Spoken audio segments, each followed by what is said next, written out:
जेठ जिसे बड़ा भाई कहा जाता है, जिसे ये कहा जाता है कि अगर घर में आपका मजाजी खुदा नहीं है तो जेठ से बात कर लो, ये बड़े भाइयों की तरह आपकी तरह होता है। और वो जेठ जिसका फर्ज था अपने भाभी के सर पर हाथ रखना, वो जेठ उसे ये कह रहा है कि तुम मेरे साथ नाजायज तल्लुकात बनाओ। मतलब उनके घर में काफ़ी मतलब गलत काम होते हैं। वो मतलब पता नहीं क्या खाती हैं, क्या पीती हैं, नशा और चीज़ें खाती हैं, सोती नंदे? रात को उन्होंने जागना होता और सारा दिन सोए रहना। ये हमें कहती थी मुझे कॉल आपने करनी है तो 4-5 बजे की बात करना, क्योंकि दिन को ये लोग सोए होते हैं। इसका जो जेठ था बस वो उसको मतलब अपनी तरफ करना चाहता था कि तुम मेरे साथ नाजायज ताल्लुकात बनाओ। कि हमने यही कहा कि चलो फिर तुम डिवोर्स ले लो, फिर कल को कोई मतलब तुम्हारी गोद बढ़ जाएगी फिर उसने आगे से हमें ये जवाब दिया कि नहीं, ऐसे में मतलब मैं उम्मीद से हूँ, लिहाजा मैं अपना घर नहीं ख़राब करना चाहती, सिर्फ ये है कि आप बैठ के बात करो। तो ससुर तो बाप की तरह होता है ना, घर में कोई बड़ा होता है वो मतलब अपने बच्चों को समझाता है कि नहीं आप लोग लड़ाई झगड़ा ना करो, बैठ के मसले का हल करो। नहीं, वो तो अपने बेटे से भी ज्यादा थे, उसकी भी कमी नजर। हाँ जी, उसने मुझे यही इशारा दिया है कि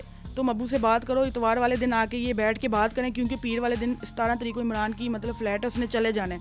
2 दिन गुजरते हैं, तीसरे दिन हमें खबर मिल जाती जी इसकी डेथ होगी। पर हमारे माँ बाप ने हमें ये तरबियत नहीं दी, क्योंकि हमने उसका निकाह करके इमरान के साथ हमने निकाह किया था बस, और घर वालों के साथ नहीं किया था। कि मरियम नवाज हमें इंसाफ दिलाएं।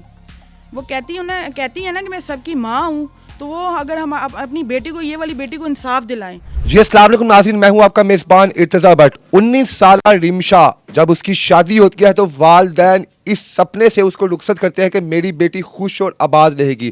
लेकिन उन्हें क्या पता था जिस घर में वो जा रही है वहाँ पर जो बाप है, जो ससुर है, वही उसके जिस्म पर नज़र रखेगा, और वहाँ पर जो उसका जेठ है जिसे भाई कहा जाता है वो उसे गलत काम के लिए उकसाएगा। लेकिन वहाँ पर मौजूद बेटी इन तमाम चीज़ों को बर्दाश्त ना कर सकी और जो तमाम शिकायत अपने हावंद को लगाती थी जो गैर मुल्क में मुकीम था, तो उसका हावंद उसकी बात पर यकीन ना करता था। रो रो के अपनी बहन को बताती थी, अपने बाप को बताती थी। बाप ने यहाँ तक कह दिया कि तलाक ले लो, लेकिन वो तलाक भी नहीं लेना चाहती थी कि उसके हाथ में 2 बच्चे थे। फिर हुआ क्या, शबे बरात की रात जब जहाँ पर तमाम मोमिनीन अपने गुनाह बख्शवाते हैं अल्लाह की बारगाह में सर सजूद होकर, वहाँ पर उन जालिम ससुराल वालों ने उसकी जान ले ली। ये कहानी शुरू कैसे हुई और किस तरह सफाक ससुराल वाले अपनी बहू के कातिल बने, उस बहन रिमशा की बड़ी बहन से हम बात करते हैं। अस्सलाम वालेकुम।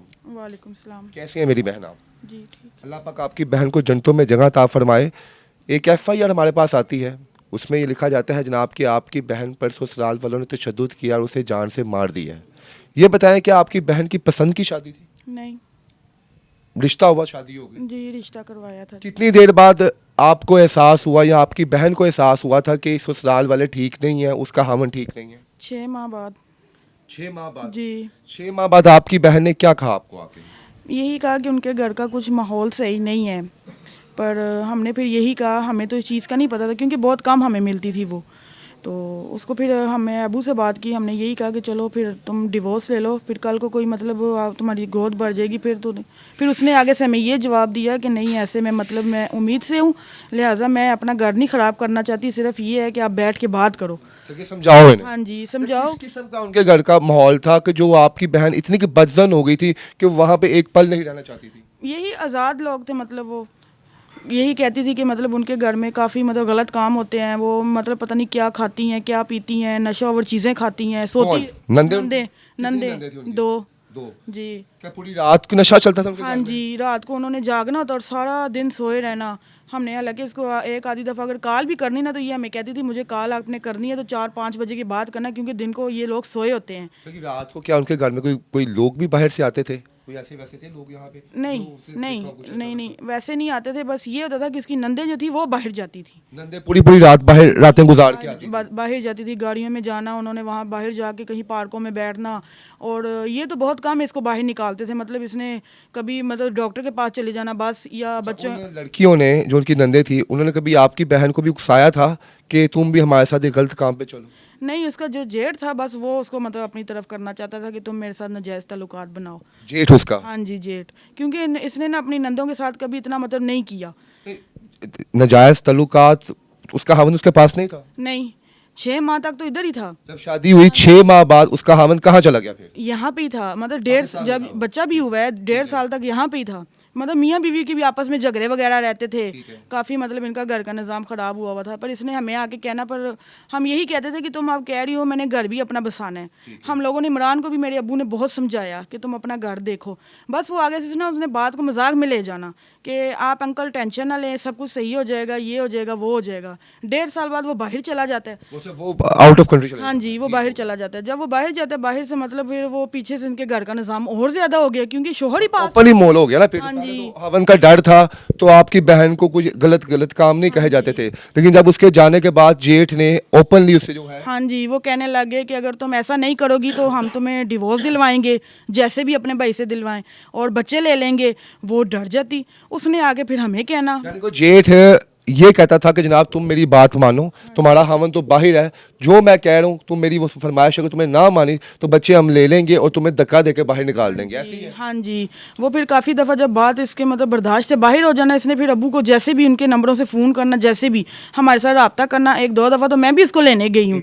कि नाज़रीन आप 2 मिनट के लिए तसव्वुर करें कि उस वक्त उस बच्ची पर क्या बीत रही होगी कि वो बच्ची जिसको उसके बुजुर्ग बाप ने ये कह के रुखसत किया कि मेरी बेटी अल्लाह अज़्ज़ वजल तुम्हारी अगली ज़िंदगी आसान फरमाए, तुम खुश हो आबाद रहो। खामन जो है वो पाकिस्तान में नहीं है। जेठ जिसे बड़ा भाई कहा जाता है, जिसे ये कहा जाता है कि अगर घर में आपका मजाजी खुदा नहीं है तो जेठ से बात कर लो, ये बड़े भाइयों की तरह आपकी तरह होता है। और वो जेठ जिसका फ़र्ज़ था अपने बाबी के सर पर हाथ रखना, वो जेठ उसे ये कह रहा है कि तुम मेरे साथ नाजायज़ तल्लुकात बनाओ, तुम मेरे साथ जिस्म फरोशी करो, मैं तुम्हारे हस्बैंड को तुम्हारी बात नहीं बताऊंगा, तुम्हें खुला पैसा भी दूंगा। लेकिन वो मर्द मुजाहिद बच्ची ने उसकी बात नहीं मानी और रोती रही कि खुदारा मेरे साथ ऐसी बात ना करो। उसके बाद मेरी बहन क्या हुआ? उसके बाद यही कि फिर 1-2 दफ़ा ये मैं उसको लेने गई हूँ, तो तब भी उनके घर में यही मसला था। पर ना उसके जो घर वाले थे ना, माँ, उसकी जो बहनें, वो ज़्यादा अपने बेटे को मतलब करती थी। उन्होंने ज़्यादा ही उसको मतलब किया हुआ था। उसके सामने उसका बेटा कहता था, जुनैद जो था, तो उसकी माँ भी कहती थी हाँ ये मतलब कहे ना, ये इसकी बात क्यों नहीं सुनती, ये नहीं करती, वो नहीं करती। हाँ जी, वो मतलब रिमशा को ब्लेम देते थे वो हर लोग। गलती, कोई भी गलती, किसी भी गलती है उन्होंने रिमशा को कहना है आपकी बहन ही गलत है, जेठ ने गलती किया है, नहीं जी रिमशा की गलती, रिमशा क्यों ऊपर जाती है, रिमशा क्यों नीचे। मतलब वो नाज़ी पंजाब की कहावत है कि आटा गूंदे हो तो हिलती क्यों है। वो बेचारी बच्ची थी, उसने बच्चों के लिए घर में काम कुम तो करने थे, उस पर पाबंदी थी। तो सुसर तो बाप की तरह होता है। सुसर ने उस मौके पे नहीं कहा कि मैं अपनी बेटी के साथ खड़ा हूँ, मैं अपनी बहू के साथ खड़ा हूँ। वो खुद ही ऐसे हैं, उन्होंने क्या समझाना है। होता है ना घर में कोई बड़ा होता है, वो मतलब अपने बच्चों को समझाता है कि नहीं आप लोग लड़ाई झगड़ा ना करो, बैठ के मसले का हल करो। नहीं, वो तो अपने बेटे से भी ज्यादा थे। उसकी भी गंदी नजर। हाँ जी, वो भी मतलब किचन में उसने काम करना, वो सामने कमरे में उसने बैठे रहना, उसको देखना करना, ये बताती थी हमें आके। पर ना कहती थी कि तुम ये उसको मतलब इमरान को आप लोग ये समझाओ कि मुझे अलहदा मकान लेके रखे, मैंने अपना घर नहीं ख़राब करना। पर इमरान ये आखिरी दफ़ा जब आया है तो उसने हमारे साथ ऐसी वादे किए, कस्में, मदीने की कसम। हम लोग तो मुसलमान हैं, हम लोग तो इन चीज़ों को मतलब मानते हैं, पर उसने फिर भी हमारे साथ धोखा कर लिया। पर हमें सुसर को रूहानी बाप कहा जाता है। हमारी बहन बेटियों की भी शादी हुई है तो सुसर को अक्सर बाप कह के ही बुलाती हैं कि अब्बा जान आप हमारी बात सुने। तो वो अब्बा कितना गंदा और बदबख्त होगा कि बेटी जो है वो खामला है, बहू वो सामने काम कर रही है, वो सामने मस्त होकर सोफे पर बैठा हुआ है, अपनी बहू पर गंदी निगाह डाली जा रहा है और बहू कह रही है कि अब्बा जान अपनी नज़र साइड पे कर ले, मैं बच्चे को दूध पिला रही हूँ, आप पीछे हो जाएं, आप पीछे हो जाएं। लेकिन वो शख्स है कि वहाँ से टस से मस नहीं हो रहा। ये तमाम चीज़ें जब मेरी बहन आपको पता थी, वो अपने बाप को बताती थी आके, तो आप लोगों ने उस वक्त इस पर एक्शन क्यों नहीं लिया? क्यों आपने उसके हामद को नहीं कहा कि यार कितने घटिया लोग हैं तुम्हारे घर वाले? हमने कहा है, वो आपको बताया ना कि वो आता था नाराज़ होकर, जब ये आती थी वो आता था उसको मनाने के लिए। अबू ने बात करनी सबके मतलब हमारे ये जो सब बड़े हैं वो बैठ के बात करते, वो यही कहता था आप परेशान हो, मैं अलहदा रखूँगा, मैं ये करूँगा, मैं वो करूँगा, सब कुछ सही हो जाएगा। मेरी बच्ची के कागज़ नहीं बन रहे, वो मैं बना के इसको मैं अपने साथ ले जाऊँगा। आखिरी दफ़ा जब वो आई है तो वो मतलब 2 दिन उसने अलहदा मकान में रखा है, तीसरे दिन उसको ना पता ही नहीं है, इसका फ़ोन आ जाता है मेरी बहन का कि ऐसे ना ये मसला है। तो इमरान मुझे फिर अपनी माँ के पास ले गया है, तुम इस मसले का, अब हमने मसले का हल करना ही था तो तीसरे दिन हमें खबर मिल जाती जी इसकी डेथ हो गई है। डेथ कैसी हुई है? शब बारात की रात क्या हुआ कि आपकी अपनी बहन से आखिरी दफ़ा मुलाकात कब हुई है? बस ये उसी दिन हुई है जब वो मंडे वाले दिन 2 दिन पहले आई है। उसने मुझे यही इशारा दिया है कि तुम अबू से बात करो, इतवार वाले दिन आके ये बैठ के बात करें, क्योंकि पीर वाले दिन 17 तारीख को इमरान की मतलब फ्लैट है, उसने चले जाना है। 2 दिन गुजरते हैं, तीसरे दिन हमें खबर मिल जाती है जी इसकी डेथ होगी। उस दौरान हमारे साथ ना फ़ोन पे कोई बात हुई है, ना उसने हमें कोई फ़ोन किया, ना कोई कॉल की है। तो आपको क्यों लगता है या क्यों लगा आपको कि आपकी बहन को मारा गया है? आपने एफआईआर में भी ये लिखवाया गया है कि उसके ससुराल वालों ने इसको मारा। मारने की वजह क्या बनी होगी? यही कि उनके घर के राज जो पता चल गए थे उनको ये भी पता था कि इमरान ने अब चले जाना है बाहर, इसके अम्मी आएंगी, अबू आएंगे, या इसको बुलाएंगे। जैसे हम लोगों ने इमरान से ये कहा भी था, मेरे अबू ने मंडे वाले दिन जब इमरान आया, अबू ने ये कहा भी था कि हम लोग इसको 27 में ये रोज़े लेके आएंगे, ईद ये यहाँ पे करेगी। उन्होंने सोचा होगा कि ये जाएगी, इन्होंने हमारे घर के राज तो उसने बता देने हैं। इतने 4-5 सालों में कभी भी आपकी बहन इतने ज्यादा दिन यहाँ पे नहीं रही आपके नहीं पास आके? नहीं, खुद ही आता था, साथ लेके चला जाता था, रात नहीं हमारे घर रुकी। हाँ, जब नाराज होके आती थी तब हमारे घर रही है वो। इस वक्त तो आपका बहन के जो कातिल हैं, दामाद, उनका ससुर और उसका जेठ, वो कहाँ पे हैं? जो उसका मतलब हस्बैंड है और वो उसका जो जेठ है वो तो अभी हैं, पुलिस ने मतलब उनको गिरफ्तार कर लिया। जो 2 रहते हैं वो अभी तक आज़ाद घूम रहे हैं, कौन कौन से रहते हैं? नंद और उसका जो ससुर था वो वो, आज़ाद है हाँ जी, वो आज़ाद घूम रहे हैं, उनका कोई पता नहीं है। तो आपके साथ पुलिस ताउन कर रही है? क्योंकि जिस तरह आपके पास तो एविडेंस भी मौजूद है कि आप ससुर मार भी रहा है और आपकी बहन भी इस दुनिया से चली गई है, तो पुलिस कोऑपरेट कर रही है? हाँ जी, अभी तक तो हमारे साथ कर रही है, पर ये जो 2 बाहर आज़ाद घूम रहे हैं ना, इनको जब मतलब ये अपनी हिरासत में लेंगे तब जाके पता चलेगा कि पुलिस हमारे साथ फुल तावन में है। वैसे तो ये कह रहे हैं रिपोर्ट आएगी, ये होगा वो होगा, तो ये चीज़ ना कुछ समझ में नहीं आई कि रिपोर्ट तो आएगी, पर वो जो 2 हैं उनको तो आप लोग हिरासत में लें ना अपनी। ठीक हो। अब जब इस वक्त आपकी बहन के जो है बच्चे कहाँ पे हैं? कितनी उम्र है वो उनकी? एक 6 माह की बच्ची थी जो छोटी थी, और बड़ा बेटा जो था वो 3 साल का था, वो ससुराल वालों के पास ही उनके है? पास ही हैं। हाँ जी। अच्छा, ये मुझे बताएं मेरी बहन के, आपको क्या लगता है कि आपकी बहन कैसे बच सकती थी? यही कि उनकी वो बात मान लेती, जेठ की बात मानती, ससुर की बात। जेठ के साथ वो मज़ेबा ताल्लुकात बना लेती, ससुर के साथ बना लेती, वो लोगों ने खुश रहना था, उन्होंने आपकी बहन को खुश रखना था। जी, वो फिर इसकी ज़िंदगी बच जानी थी। पर हमारे माँ बाप ने हमें ये तरबियत नहीं दी, क्योंकि हमने उसका निकाह करके इमरान के साथ हमने निकाह किया था बस, और घर वालों के साथ नहीं किया था। अच्छा, जेठ अगर उसका जेठ अगर आपकी जो बहन पे गंदी नज़र रखता था, इसका मतलब है भी आपकी बहन का जो हस्बैंड है वो भी अपनी भाभी पे रखता होगा? हाँ जी, वो भी वो बताती रहती थी कि ऐसे जो वो मेरे भाभी मतलब वो है, वो भाभी को जान जान कहते हैं।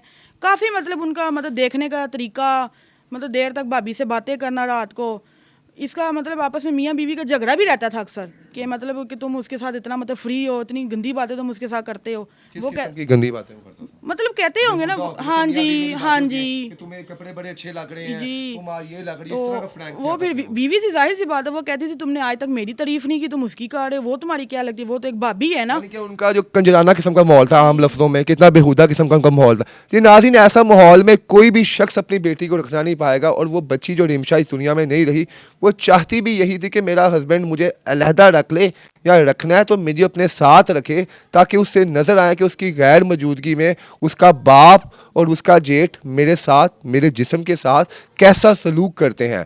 और इस अकेली लड़ाई में वो बेचारी बच्ची इस दुनिया से रुखसत हो गई, और इनका यही कहना है कि इन्हें इंसाफ दिलाया जाए। मरियम नवाज साहबा के नाम आखिर में क्या कहेंगी? वो ख़वातीन के लिए बड़ी सरगर्म है। हाँ जी, बस यही है कि मरियम नवाज़ हमें इंसाफ दिलाएं।